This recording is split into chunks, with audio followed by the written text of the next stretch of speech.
से निकला कि देखो हिजड़ा आ गया। जो मेरा नाम या मेरी पहचान नहीं थी, उन्होंने पहला शब्द बताया कि देखो हिजड़ा आ गया। तब वो भगवान ने मुझे अलग बनाया है। विश्वास नहीं करते थे कि एक लड़की का रेप कैसे हो सकता है, पॉसिबल ही नहीं है। मैंने स्कूल छोड़ दिया, अपनी पढ़ाई को वहीं रोक दिया।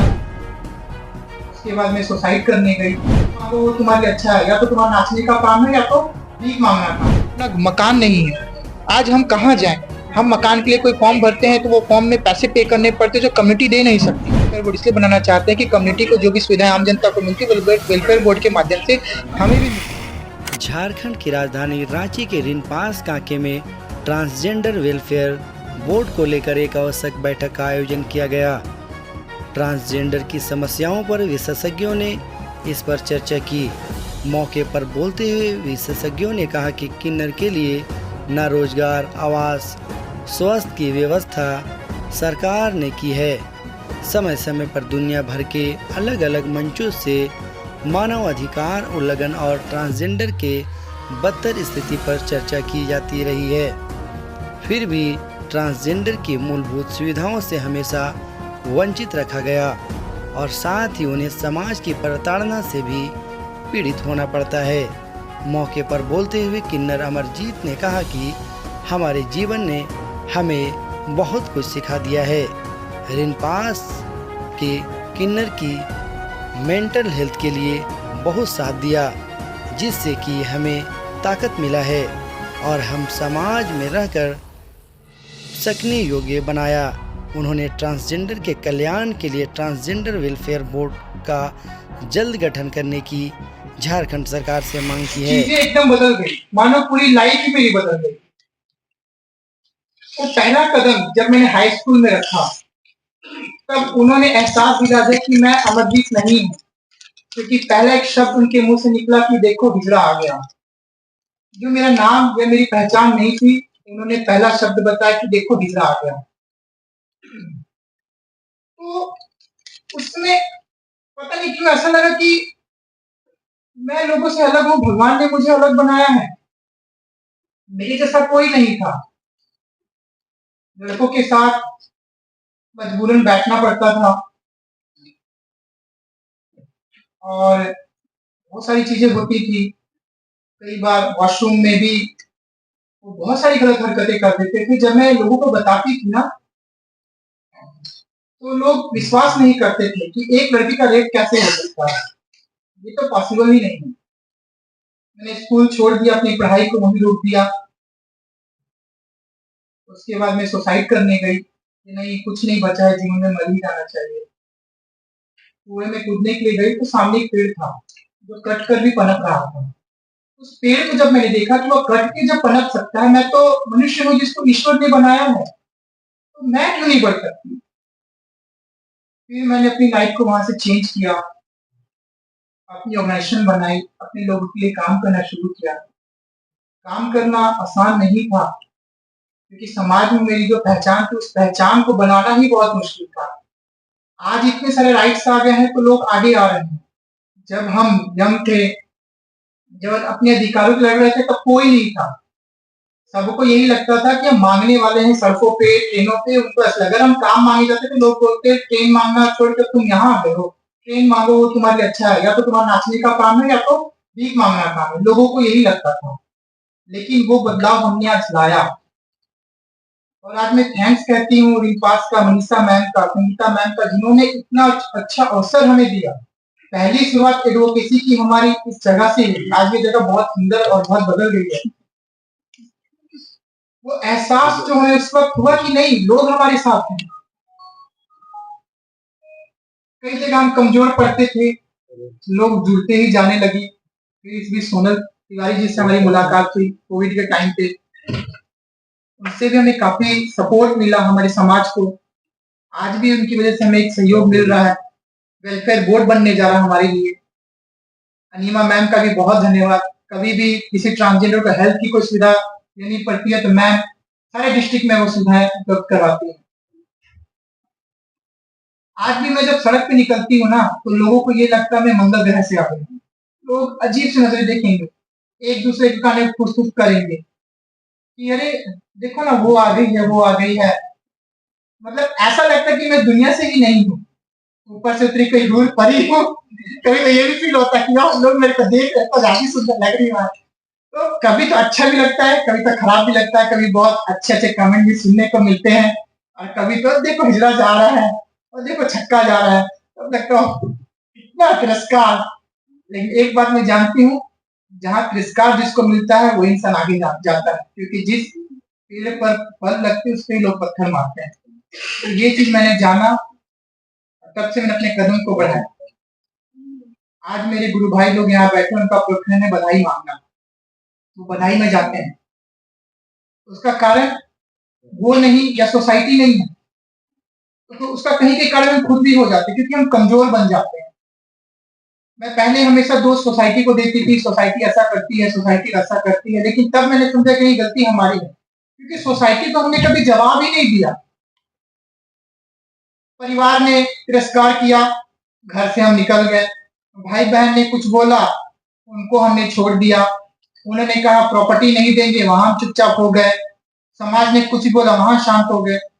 अगर हम लड़ते आज ना तो आज हम सबसे आगे होते, क्योंकि हमें वो ताकत है जो ताकत आप में नहीं है, क्योंकि मैं अर्धनारीश्वर, मर्द और पुरुष दोनों की ताकत मेरे अंदर है, तो मैं आपसे तो कम हूं नहीं, मैं आपसे कहीं ज्यादा बलवान हूँ। उस शक्ति को मुझे अच्छी तरह उपयोग करके कुछ हासिल करना है।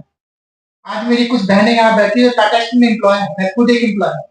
वो जीत हमने हासिल की, और टाटा स्टील ने हमें टास्क दिया, उसने मतलब आसान वाले जॉब नहीं दिए, क्रेन ऑपरेट करवाया, डंपर ऑपरेट करवाई, जो आम लोगों के लिए भी सोचने वाली बात थी, उस पर भी हम खड़े उतरे। हमने ये जाना कि हम किसी से कम नहीं है। तो मैं बहुत बहुत धन्यवाद करती हूँ रिम्पास का, जो इतना अच्छा मौका उन्होंने दिया हमें। मनीषा मैम से डायरेक्ट हमारी बात होती है, कभी मैं फोन करूँ, व्हाट्सएप करूँ, वो तुरंत रिप्लाई करती हैं। लेकिन उस तानों ने मुझे ताकत दी है, इसलिए हम आज आपके बीच में हैं।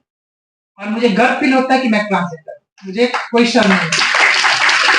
मैं आपको धन्यवाद देती हूँ, आपने समय दिया, यहाँ पर आए और हमारा सहयोग किया, आगे भी इसका सहयोग दीजिए। बहुत बहुत धन्यवाद। जब हम जन्म लेते हैं तो हमारे माता पिता हमें एक नाम देते हैं जिससे हमारी पहचान होती है। फिर हम बड़े होते हैं, स्कूल जाते हैं, स्कूल में हमारे स्कूल से एक पहचान होती है कि हाँ हम यहाँ पढ़ते हैं, हम ये करते हैं। फिर जब हम बड़े हुए, जब कॉलेज जाने का टाइम आया, तब हमारी पहचान बदल चुकी थी। तब हमारे स्कूल के नाम से नहीं, हमारे लिंग देख के हमारी पहचान होने लगी। जैसे भी कोई हमें देखता था ना, हमें हमारे जेंडर के हिसाब से ही हमारा नाम दे दिया गया। तब मुझसे कोई भी नाम नहीं पूछता था कि आपका नाम क्या है, सिर्फ यही बोलते थे कि ये देखो, सॉरी मैं नहीं लेना चाहूंगी, शायद मैं कंफर्टेबल नहीं हूँ देने के लिए, ये देखो ये आ गया, ये देखो वो आ गया। पर आज के डेट में मेरी एक पहचान है, मैं टाटा स्टील में कार्यरत हूँ, और एक और पहचान जो मैंने खुद से बनाई है वो है मेरा खुद का नाम, प्रीता सिंह। बोर्ड की जो है आज बैठक यहाँ क्या कुछ निर्णय लिया गया? जी आज हम लोगों के द्वारा यहाँ पे ट्रांसजेंडर बोर्ड एवं उनकी जो समस्याएं हैं, बेसिकली जो इंडिया में कानून है ट्रांसजेंडर एक्ट 2019, उसके तहत उस कानून में बोला गया है कि हर एक राज्य सरकार को ट्रांसजेंडर वेलफेयर बोर्ड बनाना है।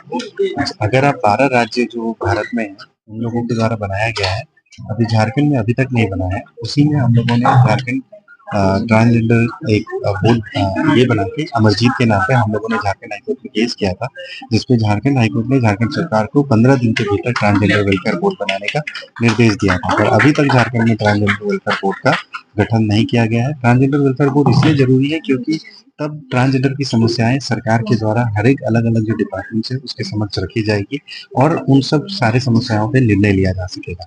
मतलब आप समझिए कि ट्रांसजेंडर जो है वो एक गवर्नमेंट के साथ अटैच हो जाएगा। मतलब गवर्नमेंट का जो भी स्कीम्स आ रहा है उसमें कैसे ट्रांसजेंडर उसको इंक्लूड करना है।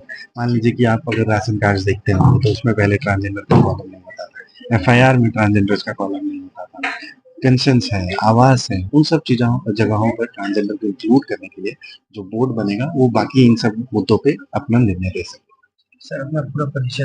मेरा नाम सोनल तिवारी है, झारखंड हाईकोर्ट में हूँ। कि आज जो ट्रांसजेंडर पे हम लोगों के यहाँ रेलपास में मीटिंग हुई है, उसमें एक वेलफेयर बोर्ड की गठन की इन लोगों ने मीटिंग की है, लेकिन रिनपास में हम लोगों ने मेंटल हेल्थ इश्यूज जो हैं उस पर भी चर्चा किया है। और जो मेंटल हेल्थ प्रोफेशनल्स हैं या जो हेल्थ प्रोफेशनल्स हैं उनको इन तक पहुंचने में या क्या क्या दिक्कत होती है उस चीज की भी जानकारी होनी चाहिए। तो ये एक सेंसिटाइजेशन वर्कशॉप भी हम लोगों ने साथ में रखा था, ताकि मेंटल हेल्थ जो इनके चैलेंजेस हैं, जो डिस्क्रिमिनेशन है और आइसोलेशन है इनके साथ में, तो वो उस मुद्दों पर हम बात कर सके और ये फ्रीली अपने मेंटल हेल्थ को, अपने वेलबींग के लिए सामने आ सके। रिनपास इसके लिए हमेशा से इनके साथ है और हमारा एक हेल्पलाइन नंबर भी है, तो अगर मेंटल हेल्थ इश्यूज कुछ है तो रिनपास में ये बिल्कुल अप्रोच कर सकते हैं। इन सारी बोर्ड फॉर्मेशन के बारे में कुछ बता दीजिए। ये तो अमरजीत जी और सोनल जी बताएंगे। इन्होंने आज मीटिंग की है वेलफेयर बोर्ड बनाने की, क्योंकि इनके बहुत सारे इश्यूज हैं, जैसे इनके एजुकेशन से रिलेटेड, इनके वेलफेयर से रिलेटेड, पेंशन से रिलेटेड, हाउसिंग से रिलेटेड, जॉब से रिलेटेड, और ये कहीं ना कहीं इनके हेल्थ को इम्पैक्ट करता है।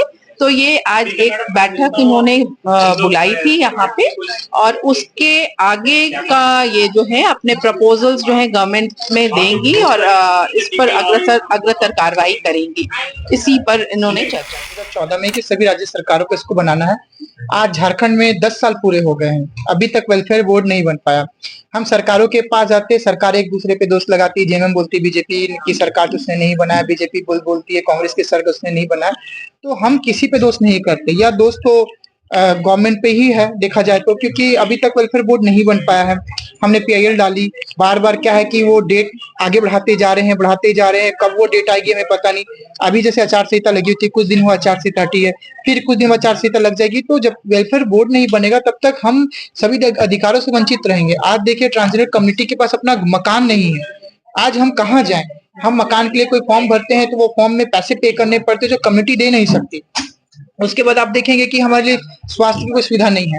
कोविड जैसे अगर बीमारियां फिर अगर आ जाती है, वायरस अगर फिर आती, तो हम कहाँ जाएंगे? क्योंकि हमारे पास कोई साधन नहीं है रहने के लिए, खाने के लिए, और भी कई चीजें हैं जो आम जनता को मिलती है। तो हम वेलफेयर बोर्ड इसलिए बनाना चाहते हैं कि कम्युनिटी को जो भी सुविधाएं आम जनता को मिलती है वेलफेयर बोर्ड के माध्यम से हमें भी मिले। क्या लगता है कि इस बार बोर्ड का गठन हो पाएगा? क्योंकि देखिए हम तो बार बार मांग कर रहे हैं, पता नहीं किस वजह से ये चीजें रुक रही है, ये हमें नहीं पता।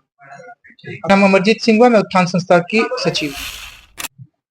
जो सेक्स वर्क करते थे उनकी उम्र 12 साल, 11 साल, एक की उम्र 7 साल है, वो बच्चे HIV पॉजिटिव है।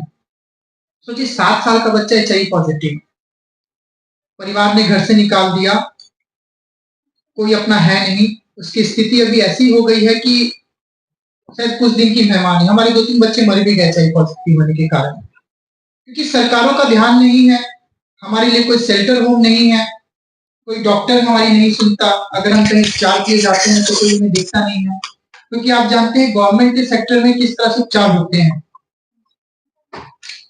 तो वेलफेयर बोर्ड हमारे लिए कितना जरूरी है, क्योंकि अभी कुछ दिन पहले आचार संहिता लगी थी, अभी मेरे ख्याल से 15 दिन हो रहे हैं आचार खत्म हुई है, फिर से आचार संहिता लग जाएगी कुछ दिन बाद, क्योंकि फिर से इलेक्शन होने वाले। तो उससे पहले वेलफेयर बोर्ड बनना चाहिए, क्योंकि हमारी बहुत सारी नीड है। सिर्फ टाटा ने नौकरी दे दी वो जरूरी नहीं था, अभी और भी विभाग है, हमें भी पुलिस बहाली में जाना है, हमें भी एडवोकेट बनना है, हमें भी डॉक्टर बनना है। लेकिन वो कैसे होगा?